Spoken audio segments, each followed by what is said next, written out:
What happened to the G20's New World Order? At the G20 summit in London in 2009, Britain's then Prime Minister Gordon Brown heralded a new world order, in which rich and developing nations would come together to tame the inequities and excesses of globalization. At the height of a global financial crisis, Brown declared a new progressive era of international cooperation. 14 years later, the G20 summit in India later this week will reflect how hopes of a global order based on a Western rules-based system have splintered the world's division into democratic and autocratic camps, and the way in which internal populism and protectionism in many states have eroded pushes for free trade. Brave words about reforming carbon economies now face resistance, as the economic, price and political complications of fighting climate change emerge.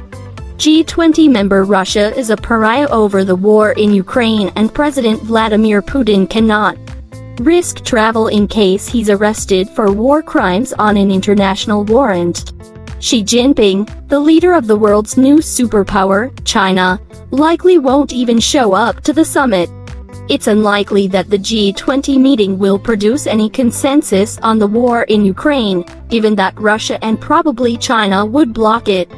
The biggest risk of the summit is that it could actually heighten antagonism between many of the Western and developing nations that the group was set up to bridge. Any new mistrust between Western democracies and developing states in the G20, of course, plays into the hands of Putin and Xi.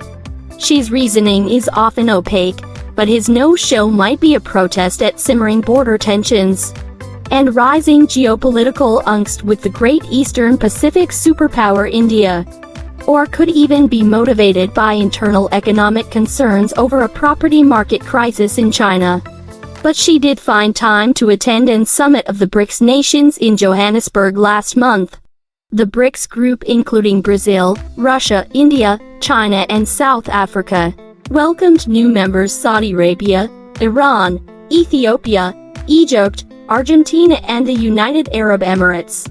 The move was widely interpreted as another step by China toward creating its own competing world order to the US and its allies, in which it leads a group of developing states. In that light, his absence from the G20 takes on a whole new perspective. US President Joe Biden said at the weekend that he was disappointed that he wouldn't see Xi, after a flurry of US foreign policy and trade officials visited Beijing in a bid to slow plummeting relations. Biden might still be able to set up a bilateral meeting with Xi at the Asia-Pacific Economic Cooperation Forum Summit in San Francisco in November. But the jury is still out on whether Beijing is as keen on easing crisis-hit relations as much as Washington is.